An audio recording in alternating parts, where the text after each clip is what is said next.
जय हिंद दोस्तों, स्वागत है आपका अपने YouTube channel APS best study में। दोस्तों उम्मीद करता हूं कि आप अपने परिवार के साथ बहुत ही अच्छे से अपने जीवन को व्यतीत कर रहे होंगे और पढ़ाई को एक नई दिशा दे रहे होंगे।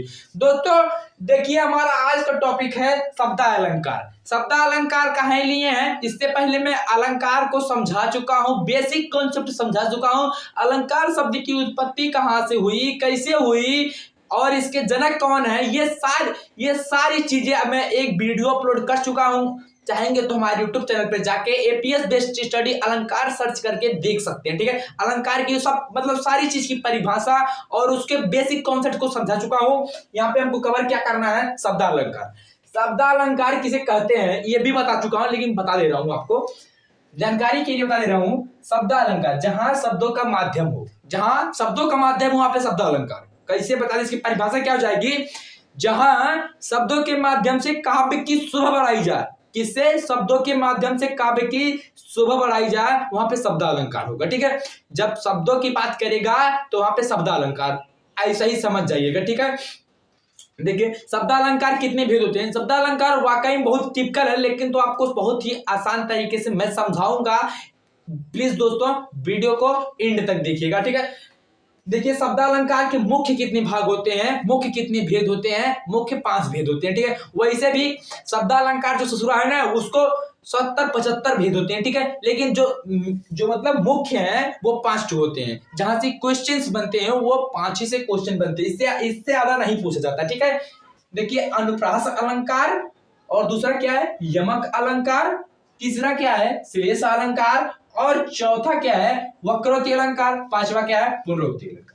ठीक है, ये पांचों अलंकार इन्हीं से क्वेश्चन पूछे जाते हैं एग्जाम में, और इन्हीं को हम पढ़ेंगे। ठीक है, और इससे ज्यादा पढ़ने का आप प्रयास मत कीजिएगा, कहीं से ये जान लीजिए दोस्तों, इससे बाहर क्वेश्चन आते होते नहीं है। ठीक है, हमारा पहला है क्या है अनुप्रास अलंकार। अनुप्रास अलंकार किसे कहते हैं, जब किसी वर्ण की आवृत्ति, जब किसी वर्ण की आवृत्ति, वर्ण मतलब अक्षर, क्रम से बार बार हो। जब किसी वर्ण की आवृत्ति क्रम से क्या हो, बार बार हो, वहां पे अनुप्रास अलंकार होगा। जब किसी वर्ण मतलब अक्षर की आवृत्ति क्रम से और बार बार हो, वहां पे अनुप्रास अलंकार होगा। ठीक है, अखियां बंद करके अनुप्रास अलंकार बता दीजिएगा। ठीक है, जब वर्ड की आवृत्ति मतलब सेम वर्ड रहेगा, जो अगर का रहेगा तो का ही बार बार आएगा, अगर ता रहेगा तो ता ही बार बार आएगा। ठीक है, जो भी रहेगा लेकिन लगातार आएगा। ठीक है, ये नहीं कि बदल आएगा तो आप अनुप्रास अलंकार मार दीजिएगा। ठीक, लेकिन आपका गलत हो जाएगा।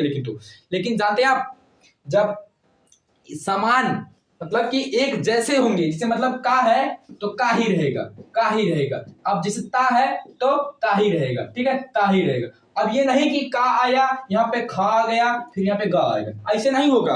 अगर का है तो का ऐसे रहेगा। ठीक है, अगर ता है तो ता, लेकिन क्या होंगे, बार बार आएंगे और क्रम से आएंगे, बार बार आएंगे और क्या होगा, क्रम से आएंगे। देखिए उदाहरण से समझ में आएगा ज्यादा। पके पेड़ पर पका पपीता, पके पेड़ पर पका पपीता, पकड़े पिंटू पका पपीता। देखिए ये पिंटुआ है, ये क्या कर रहा है, पके पेड़ पर पका पपीता पकड़ रहा है। ठीक है, देखिए इस ससुरा पके पेड़ पर पका पपीता पकड़ रहा है, तो देखिए यहाँ पे प प प प प प प प प आया है ना, लगातार आया है। जब कह रहे हैं कि एक वर्ड की आवृत्ति क्रम से, यहाँ पे क्रम से है ना जी, देखिए पहले आया है प, इसमें पहले, इसमें प, इसमें पहले, इसमें पहले, इसमें पहले, इसमें पहले, मतलब सब में पहले पहले पा आया है, क्रम से आया है। हाँ जी, पहले इसमें आया, पहले इसमें क्रम से आया है, और क्या है बार बार आया है। तो वहां पे कौन सा अलंकार, अनुप्रास अलंकार। अक्षर बंद करके ठोक दीजिएगा, कौन सा, अनुप्रास अलंकार। जब एक वर्ड की आवृत्ति क्रम से बार बार हो, वहां पे अनुप्रास अलंकार। आशा ना उम्मीद करता हूं दोस्तों कि आपको अनुप्रास अलंकार समझ में आया होगा। अरे भैया इससे आसान कोई बताएगा, कोई बताएगा नहीं बताएगा, इसलिए एंड तक वीडियो को जरूर देखिएगा। और चैनल पर नए हैं तो चैनल को सब्सक्राइब कर लीजिएगा। ठीक है दोस्तों, देखिए यहाँ पे हमारा दूसरा अलंकार क्या है, यमक अलंकार। यमक अलंकार किसे कहते हैं देख लेते हैं। जब कविता में एक शब्द एक से अधिक बार आए, जब कविता में एक शब्द एक से अधिक बार आए लेकिन उसका अर्थ अलग अलग हो, जब कविता में एक शब्द एक से अधिक बार आए लेकिन उसका अर्थ अलग हो, तो वहां पे क्या होगा, यमक अलंकार होगा। ठीक है, जब एक शब्द एक से अधिक बार आए लेकिन उसका अर्थ अलग अलग हो, वहां पे यमक अलंकार। ठीक है, उदाहरण देख लीजिए, काली घटा का घमंड घटा, काली घटा का घमंड घटा। तो कैसे देखिए, काली घटा देखिए, यहाँ पे घटा आया है, यहाँ पे भी घटा आया है, मतलब एक शब्द दो बार उपयोग हो रहे हैं ना, उनका अर्थ क्या है, अलग अलग है। पहले काली घटा मतलब उसका नाम है, काली घटा का क्या हो गया, घमंड घट गया, घमंड घटा मतलब घट गया, मतलब कम हो गया। ठीक है, तो देखिए यहाँ पे काली घटा है, यहाँ पे क्या हुआ, इसका जो घमंड है वो घट गया, ठीक, कम हो गया। ठीक है, इसलिए यहाँ पे कौन सा, यमक अलंकार। ठीक है, देखिए आप यहाँ पे कंफ्यूजन आ जाती है, क्या, कौन सी कंफ्यूजन, देखिए यहाँ पे घटा और यहाँ पे भी घटा, आप सोचेंगे ठोक दिया अनुप्रास अलंकार, यहाँ पे भी घा, यहाँ पे भी घा, लेकिन नहीं भैया, यहाँ पे एक शब्द आ रहा है ना, एक शब्द, ये शब्दवा पूरा है ना, ये शब्दवा पूरा है ना, तो ये दोनों एक का मतलब एक जैसे दिख रहे हैं ना, तो एक जैसे जब दिख रहे हैं तो लेकिन उनका अर्थ क्या है, अलग अलग है, इसलिए यमक अलंकार। ठीक है, अटू काली घटा है, उसका क्या हो गया, घमंड घट गया। ठीक है, घमंड कम हो गया। ठीक है, इसलिए कहते हैं भैया घमंड नहीं करना चाहिए, अहंकार बहुत ही खराब चीज है, अच्छे को नीचा बना देती है। ठीक है, देखिए दूसरा क्या है, सजना है मुझे सजना के लिए, सजना है मुझे सजना के लिए, ये ससुरी देखिए सज रही है किसके लिए, किसके लिए, कौन जाने भैया, कौन है, उसका पति है या बॉयफ्रेंड है या कुछ भी गर्ल अब क्या बोले यार, समझ लीजिएगा आप, सजना है मुझे सजना के लिए। लेकिन देखिए यहाँ पे सजना दो बार आया ना, सजना एक सजना यहाँ पे, एक सजना यहाँ पे, एक सजना यहाँ पे, एक सजना यहाँ पे। यहाँ पे पहले का क्या अर्थ हो गया, सजना है मतलब मुझे तैयार होना है, मतलब अच्छी ड्रेसेस पहनने हैं, मुझे कपड़े पहनने हैं, किसके लिए, सजना के लिए। सजना मतलब पति, बॉयफ्रेंड, किसी के लिए भी समझ लीजिए, कह रहे यार किसी के लिए समझ लीजिएगा आप, उसके लिए कह रही है ये सिर्फ। देखिए सजना है मुझे सजना के लिए, तो यहाँ पे सजना का दोनों का अर्थ अलग अलग है, इसलिए यहाँ पे कौन सा, यमक अलंकार। ठीक है, अखियां बंद करके ठोक दीजिएगा सीधे किस पे, यमक अलंकार पे। ठीक है, तीसरा क्या है, तीन बेर खाती है, तीन बेर खाती है, तीन बेर खाती है, तीन बेर खाती है। यहाँ पे बेर बेर देखे ना, बेर देखे, दोनों शब्द एक है, दोनों शब्द एक है लेकिन उनका अर्थ अलग अलग है। जब उनका अर्थ अलग अलग रहेगा तो ठोक दीजिएगा, अखियां बंद करके ठोक दीजिएगा यमक अलंकार पे। ठीक है, देखिए कैसे, यहाँ पे बेर, तीन बेर खाती है, मतलब एक लड़की है वो तीन बेर खाती, मतलब 3 बार खाती हो, वो भी 3 बेर खाती है। तो दूसरे 3 बेर का क्या अर्थ हो गया, 3 बेर मतलब बेल, ये जो गांव में बेल नहीं होता है वो खा रही है। ठीक है, उसको क्या बेल हो गया ना, तो तीन बार 3 बेल खा रही है। ठीक है, यहाँ पे बेर का अर्थ अलग अलग है, इसलिए कौन सा अलंकार, यमक अलंकार। दोस्तों आशा उम्मीद करता हूं कि आपको समझ में आया होगा। तो बढ़ते हैं अपने तीसरे अलंकार की ओर। देखिए हमारा यहाँ पे तीसरा अलंकार क्या है, तीसरा अलंकार क्या है, श्लेष अलंकार। श्लेष अलंकार का अर्थ क्या है, श्लेष अलंकार का अर्थ है चिपका, श्लेष अलंकार का क्या अर्थ है, चिपका होता है। ठीक है, तो इसकी परिभाषा क्या है, जहां एक शब्द में अर्थ चिपका हो, जहां एक शब्द में क्या हो, अर्थ चिपका हो, वहां श्लेष अलंकार होता है। ठीक है, यहाँ पे अलंकार लिखना भूल के लिख लीजिएगा यार, उतना तो आपके पास सेंस है ना, तो कोई दिक्कत नहीं है। देखिए जब अर्थ चिपकने की बात करेगा तो एक शब्द रहेगा, उसमें मतलब कई अर्थ उसके होंगे, तो वहां पे श्लेष अलंकार। ठीक है, जैसे उदाहरण देख लेते हैं, चरण धरत चिंता करत, चरण धरत चिंता करत, चितवन चारों ओर, चितवन चारों ओर। यहाँ पे देखिए चरण का क्या अर्थ हो गया, चरण का देखिए यहाँ पे चरण में कई अर्थ चिपके, चरण मतलब हो गया, चरण मतलब हो गया पैर, चरण मतलब क्या हो गया, पैर, और चरण मतलब क्या हो गया, पंक्ति। ठीक है, क्या हो गया, पंक्ति। अरे भैया जब 2 अर्थ मिले तो एक शब्द एक ही बार उपयोग हुआ और क्या हुआ, उसका अर्थ अलग अलग है, तो वहां पे श्लेष अलंकार। जब मतलब एक शब्द एक से अधिक बार उपयोग हो और उनका अर्थ अलग अलग हो तब यमक अलंकार। जब एक शब्द एक ही बार उपयोग हो लेकिन उनका अर्थ अलग अलग हो तो वहां पे श्लेष अलंकार। यही डाउट क्लियर कर लीजिएगा, काहे से भैया ये आपके एग्जाम के लिए बहुत ही महत्वपूर्ण है। ठीक है, आप ये बंद करके अब आप आंसर को क्लिक कर सकते हैं। ठीक है, देखिएगा दूसरा क्या है, सुबरन को खोजत फिरत, सुबरन को खोजत फिरत कभी व्यभिचारी चोर, कभी व्यभिचारी चोर।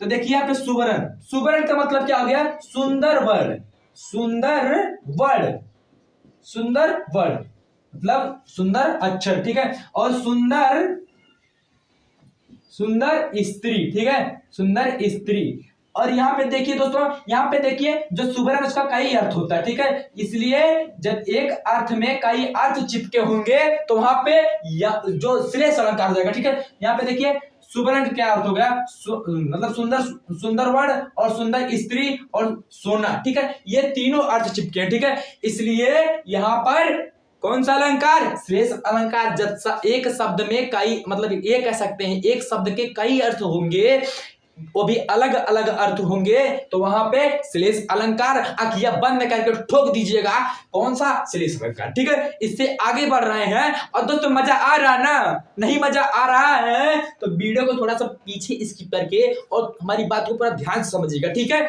देखिए और मजा आएगा जब आप अच्छे से पढ़ेंगे तो, ठीक है। देखिएगा आगे दोस्तों, देखिए यहाँ पे चौथा अलंकार क्या है? वक्रोक्ति अलंकार। क्या है? वक्रोक्ति अलंकार। वक्रोक्ति अलंकार, वक्र मतलब क्या हो गया? टेढ़ा, ठीक है। और उक्ति मतलब क्या हो गया? कथन, मतलब क्या हो गया? टेढ़ा कथन, ठीक है। जब टेढ़े कथन की बात करेगा तो कौन सा अलंकार? वक्रोक्ति अलंकार। देखिए परिभाषा क्या है? जहां कहने वाला, जहां कहने वाला किसी शब्द को किसी दूसरे अर्थ में क्या कर रहा है? जहां किसी, मतलब किसी शब्द को दूसरे अर्थ में कहे, जहां पे कहने वाला किसी शब्द को दूसरे अर्थ में कहे और सुनने वाला टेढ़ा व्यंग्यात्मक अर्थ लगाने लगे, उल्टा अर्थ लगाने लगे, वहां पर कौन सा अलंकार? वक्रोक्ति अलंकार होगा, ठीक है। कौन सा अलंकार? वक्रोक्ति अलंकार। कहने का मतलब समझिए, कहने वाला कुछ और कहेगा और समझ, जो जिससे मतलब कह रहा है वो कुछ और समझेगा, वहां पे कौन सा? वक्रोक्ति अलंकार, ठीक है। देखिए उदाहरण, कौन द्वार पर, कौन द्वार पर। देखिए जब श्री कृष्ण की बात हो रही है और राधा जी की, जब जो मतलब कृष्ण थे वो रात में राधा जी के पास गए तो वो राधा जी बोली कौन द्वार पर, कौन द्वार पर। और राधे मैं हरि, राधे मैं हरि। तो देखिए यहाँ पे राधे जी से बोल रहे हैं, मतलब वो जो राधा जी से बोल रहे हैं, कौन? श्री कृष्ण बोल रहे हैं कि मैं हरि। हरि का यहाँ पे देखिए, हरि मतलब सोचे कि हम श्री कृष्ण है, हम बता दूंगा कि हरि तो समझ जाएंगी। तो यहाँ पे ये क्या समझी? हरि मतलब क्या समझी? बंदर। हरि मतलब क्या समझी? वो बंदर समझी। तो क्या बोली? क्या वानर का क्या काम, मतलब क्या वानर का काम यहाँ, मतलब क्या वानर का काम यहाँ। तो यहाँ पे देखिए वो समझ ली हरि को वानर मतलब बंदर समझ ली, ठीक है। इसलिए वहां ये बोल दी क्या वानर का काम यहाँ, ठीक है, क्या वानर का काम यहाँ। तो देख लीजिए कहने वाला कुछ और कह रहा है, कहने वाला कुछ और कह रहा है, समझने वाला कुछ और समझ रहा है, ठीक है। यहाँ पे हरि का अर्थ कुछ राधा जी कुछ और निकाले, और जो श्री कृष्ण थे, हरि मतलब सोचे कि हम कहेंगे हरि तो वो समझ जाएंगे कि वो है श्री कृष्ण है, तो वो समझ ली क्या? श्री कृष्ण ना समझते हुए भी वो समझ ली क्या? वानर मतलब बंदर को समझ ली श्री कृष्ण को, ठीक है। इसलिए ये कह दी, ठीक है। देखिए दूसरा उदाहरण क्या है?